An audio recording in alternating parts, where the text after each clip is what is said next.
우리는 왜 살아갈수록 점점 더 무거워질까요?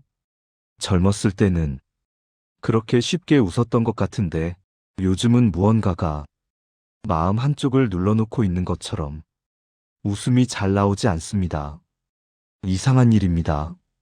나이가 들수록 삶에 대한 경험은 늘어나는데 왜 삶을 대하는 태도는 점점 더 조심스러워지는 걸까요? 아마도 그건 책임 때문이었을 겁니다. 처음엔 나 하나만 잘 먹고 잘 살면 됐는데 어느 순간부터는 내가 책임져야 할 사람들이 생겼습니다. 가족을 먹여 살려야 했고, 부모님을 봉양해야 했고, 아이들을 키워내야 했습니다. 그러다 보니 실수가 두려워졌습니다. 내 한 번의 실수가 다른 사람의 삶까지 흔들 수 있다는 걸 알게 됐으니까요. 그래서 우리는 점점 더 신중해졌습니다. 말 한마디를 꺼내기 전에도 여러 번 생각하게 됐고, 무언가를 결정하기 전에도 온갖 경우의 수를 따져보게 됐습니다. 그렇게 조심스러움이 습관이 되고 신중함이 성격이 되고 어느새 삶 전체가 무거워져 있었습니다. 남의 시선도 한몫했습니다. 나이가 들수록 사람들은 우리에게 철이 들어야 한다고 말했습니다. 이제 그런 행동은 안 어울린다고 했고 나이 값을 해야 한다고 했습니다. 그 말들이 우리 안의 가벼움을 하나씩 지워갔습니다. 실패도 마찬가지입니다. 젊었을 때는 넘어져도 그냥 일어나면 그만이었는데 나이가 들수록 한 번의 실패가 회복하기 어려운 상처처럼 느껴졌습니다. 그래서 우리는 실패하지 않기 위해 시도조차 하지 않게 됐습니다. 그리고 체면, 나이가 들수록 지켜야 할 체면이 늘어났습니다. 이 사람 앞에서는 이렇게 보여야 하고 저 사람 앞에서는 저렇게 보여야 하고 그렇게 우리는 우리 자신보다 남들이 기대하는 모습을 먼저 생각하게 됐습니다. 그러다 보니 어느 순간 우리는 삶을 살아가는 게 아니라 삶을 버티고 있었습니다. 당신도 혹시 이런 생각을 해본 적이 있나요? 나는 언제부터 이렇게 무거워졌을까? 예전엔 이렇지 않았는데, 웃고 싶은데, 왜 웃음이 안 나올까? 만약 그런 적이 있다면 그건 당신만의 문제가 아닙니다. 삶을 오래 살아온 사람이라면 누구나 한 번쯤은 이 무게를 느낍니다. 그리고 바로 이 지점에서 한 철학자가 우리에게 아주 이상한 말을 건넵니다. 니체는 이렇게 말합니다. 명랑하게 살아라. 인간은 다 죽는다. 처음 이 말을 들으면 이상하게 느껴질 겁니다.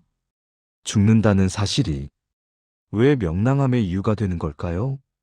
보통 사람들은 죽음을 떠올리면 더 무거워지고 더 우울해지고 더 두려워집니다. 그런데 니체는 정반대의 이야기를 합니다. 죽음을 알면 오히려 더 가벼워질 수 있다고, 더 자유로워질 수 있다고, 더 명랑해질 수 있다고 말입니다. 이 말이 허무처럼 들리지 않는 이유는 니체가 죽음을 회피하지 않고 똑바로 바라봤기 때문입니다. 그는 죽음을 두려움으로 포장하지도 않았고 희망으로 가리지도 않았습니다. 그저 있는 그대로 받아들였을 뿐입니다. 그리고 그 순간 삶을 대하는 태도가 완전히 달라졌습니다. 다음 파트에서는 니체가 말한 명랑함의 진짜 의미가 무엇인지 이야기해 보겠습니다. 니체가 말한 명랑함은 우리가 흔히 생각하는 그런 가벼운 웃음이 아닙니다. 억지로 밝게 굴라는 말도 아니고 슬픔을 감추고 웃으라는 말도 아닙니다. 니체가 말한 명랑함은 현실을 똑바로 본 사람만이 가질 수 있는 태도입니다. 그는 삶이 고통으로 가득하다는 걸 알았습니다. 인간관계가 때로 우리를 지치게 한다는 것도, 노력해도 안 되는 일이 있다는 것도, 그리고 결국 우리 모두 죽음을 피할 수 없다는 것도 잘 알고 있었습니다. 그런데 바로 그 사실을 받아들였을 때 이상한 일이 일어났습니다. 삶이 오히려 가벼워졌습니다. 왜 그럴까요? 우리가 무거워진 이유는 삶이 영원할 것처럼 모든 것을 붙잡고 모든 것을 지키려 했기 때문입니다. 한 번의 실수가 영원히 지워지지 않을 것처럼 두려워했고, 한 번의 실패가 돌이킬 수 없는 끝인 것처럼 무서워했습니다. 체면을 잃으면 다신 회복할 수 없을 것 같았고, 누군가의 평가가 나를 영원히 규정할 것처럼 느껴졌습니다. 그런데 죽음을 받아들이면 이 모든 것이 달라집니다. 어차피 모든 것은 지나간다는 걸 알게 되니까요. 내가 저지른 실수도, 남들이 내게 한 평가도, 내가 지키려 애쓴 체면도 결국은 다 시간 속에서 사라진다는 걸 깨닫게 됩니다. 그러면 조금 더 자유로워집니다. 영원히 지고 가야 할 짐이 아니라는 걸 알게 되니까요. 니체는 이걸 운명의 애머, FATI라고 불렀습니다. 운명을 사랑하라. 피할 수 없는 것을 받아들이라. 죽음도, 고통도, 상실도 우리 삶의 일부라는 걸 인정하라는 겁니다. 그리고 그걸 인정했을 때 비로소 우리는 삶을 온전히 살 수 있게 됩니다. 니체는 이렇게도 말했습니다. 비극을 아는 사람이 더 깊이 웃을 수 있다. 이 말이 처음엔 이상하게 들릴 수 있습니다. 슬픔을 아는 사람이 어떻게 더 웃을 수 있을까요? 그런데 삶을 오래 살아본 사람이라면 이 말이 무슨 뜻인지 조금은 알 것 같습니다. 아무것도 잃어본 적 없는 사람의 웃음은 가볍습니다. 아무 무게가 없습니다. 하지만 상실을 겪어본 사람, 고통을 견뎌본 사람, 삶의 밑바닥까지 내려가 봤던 사람의 웃음은 다릅니다. 그 웃음에는 깊이가 있습니다. 단단함이 있습니다. 그건 아무것도 모르고 웃는 게 아니라 다 알면서도, 그럼에도 불구하고 웃는 것이기 때문입니다. 니체가 말한 명랑함은 바로 이런 겁니다. 삶이 고통스럽다는 걸 알면서도, 죽음을 피할 수 없다는 걸 알면서도, 그럼에도 불구하고 삶을 긍정하는 태도. 그게 진짜 명랑함입니다. 그리고 그런 명랑함은 삶을 회피하는 사람이 아니라 삶을 똑바로 본 사람만이 가질 수 있습니다. 죽음을 외면하는 사람은 항상 두렵습니다. 언젠가 올 그날이 무서우니까요. 하지만 죽음을 받아들인 사람은 더 이상 두렵지 않습니다. 이미 알고 있으니까요. 그리고 그 순간부터 삶을 대하는 태도가 완전히 달라집니다. 중요한 것과 중요하지 않은 것이 명확해집니다. 붙잡아야 할 것과 놓아도 되는 것이 보이기 시작합니다. 그렇게 죽음을 아는 사람이 오히려 더 자유로워지는 겁니다. 죽음을 받아들인다는 건 삶을 포기한다는 뜻이 아닙니다. 오히려 삶의 기준이 바뀌는 겁니다. 우리가 살면서 무겁게 느꼈던 것들 대부분은 사실 영원할 것처럼 착각했기 때문에 생긴 무게였습니다. 남들의 평가가 평생 나를 따라다닐 것 같았고, 한 번 잃은 체면은 절대 회복할 수 없을 것 같았고, 지금 이 순간의 실패가 내 인생 전체를 규정할 것처럼 느껴졌습니다. 그런데 죽음을 알고 나면 이 모든 게 생각보다 짧은 시간 안에 지나가 버린다는 걸 알게 됩니다. 10년 전 그렇게 창피했던 일, 지금 기억하는 사람이 과연 몇 명이나 될까요? 5년 전 그렇게 중요하게 여겼던 체면, 지금 그게 정말 그렇게까지 중요했을까요? 시간이 지나고 나면 우리가 무겁게 짊어지고 살았던 것들이 생각보다 가벼운 것이었다는 걸 깨닫게 됩니다. 문제는 그걸 너무 늦게 한다는 겁니다. 이미 그 무게에 눌려 많은 시간을 보내고 나서야 그렇게까지 무겁게 살 필요는 없었는데 하고 뒤늦게 후회합니다. 하지만 죽음을 미리 받아들인 사람은 그 깨달음을 조금 더 일찍 얻게 됩니다. 어차피 모든 것은 지나간다는 걸 아니까요. 그러면 남의 기대에서 조금씩 벗어날 수 있게 됩니다. 젊었을 때는 부모님이 원하는 모습, 친구들이 기대하는 모습, 사회가 요구하는 모습으로 살려고 애썼습니다. 그게 맞는 거라고 생각했고, 그렇게 사는 게 책임감 있는 어른의 모습이라고 믿었습니다. 하지만 나이가 들고 시간이 흐르고 주변 사람들이 하나둘 떠나가는 걸 보면서 깨닫게 됩니다. 남의 기대에 맞춰 살다가는 정작 내 삶을 살지 못한 채 끝날 수도 있다는 걸요. 그래서 죽음을 아는 사람은 조금씩 용기를 냅니다. 남들이 뭐라고 하든 내가 하고 싶은 말을 조금씩 꺼내보고 남들이 이해하지 못해도 내가 하고 싶은 일을 조금씩 시도해봅니다. 완벽하게 하지 못해도 서툴러도 그냥 해봅니다. 왜냐하면 시간이 많지 않다는 걸 알고 있으니까요.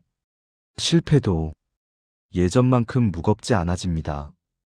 젊었을 때는 한 번 넘어지면 다신 일어날 수 없을 것처럼 두려웠습니다. 그래서 시도조차 하지 않고 안전한 곳에만 머물러 있었습니다. 하지만 죽음을 받아들이고 나면 실패의 의미가 달라집니다. 어차피 완벽하게 살 수 있는 사람은 없다는 걸 아니까요. 넘어져도 괜찮습니다. 다시 일어나면 됩니다. 아니, 일어나지 못해도 괜찮습니다. 그것조차 내 삶의 일부니까요. 체면도 마찬가지입니다. 나이가 들수록 지켜야 할 체면이 늘어난다고 생각했는데 죽음을 알고 나면 오히려 내려놓아도 되는 체면이 보이기 시작합니다. 이 사람 앞에서 꼭 이렇게 보여야 할 이유가 없고 저 사람 앞에서 완벽한 모습을 유지해야 할 필요도 사실은 없다는 걸 깨닫게 됩니다. 그렇게 하나씩 내려놓다 보면 어느 순간 삶이 가벼워져 있습니다. 짐을 덜어낸 만큼 발걸음이 가벼워지고 무게를 덜어낸 만큼 숨쉬기가 편해집니다. 당신도 혹시 요즘 이런 생각이 들진 않나요? 이제 좀 남의 눈치 안 보고 살아도 되지 않을까? 이제 좀 내가 하고 싶은 대로 살아도 되지 않을까? 만약 그런 생각이 든다면 그건 당신이 죽음을 조금씩 받아들이고 있다는 신호입니다. 그리고 그 순간 당신은 조금씩 자유로워지고 있는 겁니다.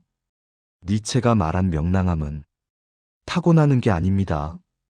성격이 밝아서 저절로 생기는 것도 아니고 삶이 순탄해서 자연스럽게 갖게 되는 것도 아닙니다. 명랑함은 선택입니다. 죽음을 알면서도 삶을 긍정하기로 하는 선택.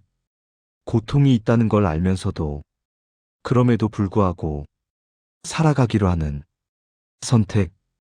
그리고 그 선택은 지금 이 순간에도 할 수 있습니다.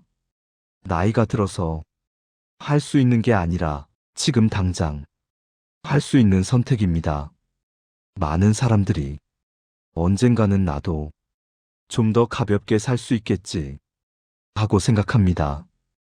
은퇴하고 나면, 아이들 다 키우고 나면, 여유가 생기면 그때 가서 좀 더 편하게 살 수 있을 거라고 기대합니다. 하지만 그 언젠가는 오지 않습니다. 왜냐하면 시간이 지나도 우리가 짊어진 무게는 저절로 사라지지 않기 때문입니다. 오히려 시간이 지날수록 새로운 걱정이 생기고, 새로운 책임이 생기고, 새로운 무게가 더해집니다. 그래서 지금 내려놓지 않으면 평생 내려놓지 못합니다. 명랑함은 웃으라는 강요가 아닙니다. 억지로 밝게 굴라는 말도 아니고, 슬픔을 감추고 괜찮은 척하라는 말도 아닙니다. 명랑함은 무거움을 내려놓는 겁니다. 꼭 지켜야 한다고 생각했던 것들 중에 사실은 내려놓아도 되는 것들을 하나씩 내려놓는 겁니다. 남들이 나를 어떻게 볼지 너무 신경 쓰지 않기로 하는 것, 한 번의 실수가 내 인생 전체를 망치진 않는다는 걸 받아들이는 것, 완벽하지 않아도 괜찮다고 스스로에게 허락하는 것, 그게 명랑함입니다. 그리고 그런 명랑함은 죽음을 두려워하지 않을 때 조금 더 쉬워집니다. 죽음이 두려운 사람은 모든 걸 붙잡으려 합니다. 시간을, 사람을, 기회를, 체면을, 모든 걸 놓치지 않으려고 애씁니다. 그런데 죽음을 받아들인 사람은 놓아도 된다는 걸 압니다. 어차피 모든 것은 결국 우리 손을 떠나간다는 걸 아니까요. 그래서 붙잡는 대신 흘러가게 둡니다. 억지로 잡으려 하지 않고 자연스럽게 보내줍니다. 그렇게 하나씩 놓아주다 보면 손이 가벼워집니다. 그리고 그 가벼운 손으로 진짜 소중한 것들을 조금 더 단단히 잡을 수 있게 됩니다.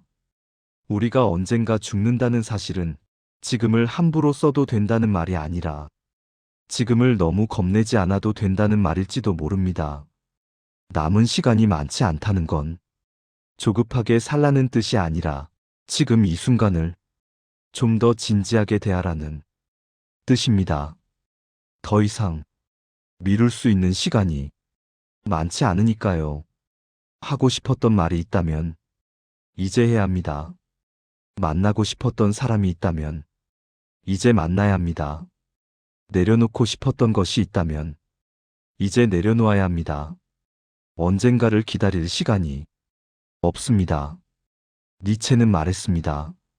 명랑하게 살아라. 인간은 다 죽는다. 이 말은 허무가 아닙니다. 체념도 아닙니다. 이건 삶을 똑바로 본 사람의 태도입니다. 죽음을 외면하지 않고 고통을 부정하지 않고 현실을 있는 그대로 받아들인 사람만이 할 수 있는 선택입니다. 그리고 그 선택을 한 사람은 조금 더 자유롭게 살 수 있습니다. 남의 시선에서, 실패의 두려움에서, 완벽해야 한다는 강박에서 조금씩 벗어날 수 있습니다. 그렇게 조금씩 가벼워진 마음으로 남은 시간을 살아갈 수 있습니다. 지금 당신의 삶에서 조금 덜 무겁게 내려놓아도 되는 것은 무엇일까요?